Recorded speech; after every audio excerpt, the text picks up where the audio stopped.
With Doubtnut, get instant video solutions to all your maths, physics, chemistry, and biology doubts. Just click the image of the question, crop the question, and get instant video solution. Download Doubtnut app today. Hello everyone. So let's see this question. In this question it is given that the reaction of Hg2Cl2 with NH4OH. What is the product form when Hg2Cl2 reacts with NH4OH? So this is a very common reaction where you get the formation of a complex compound.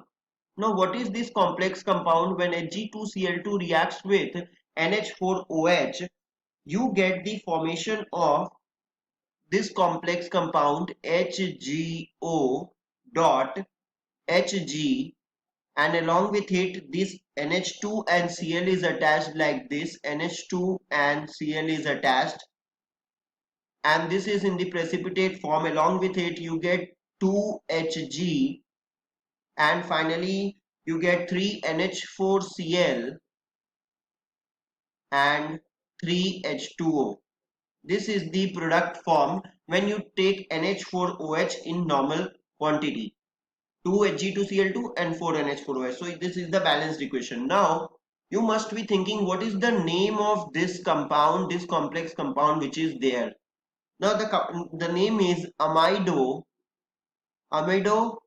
mercuric chloride. Amido mercuric chloride, and this is in the black precipitate form. This is in the black precipitate form, amido mercuric chloride. But what happens when you treat this amido mercuric chloride with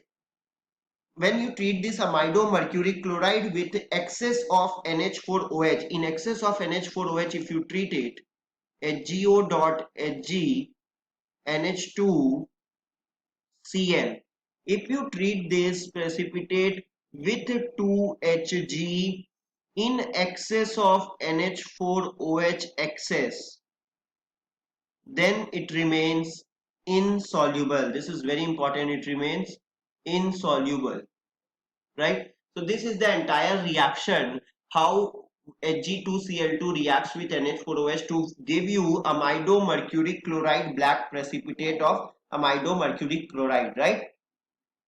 I hope you have understood. Thank you very much. For class 6 to 12, IIT JEE and NEET level. Trusted by more than 5 crore students. Download Doubtnut app today.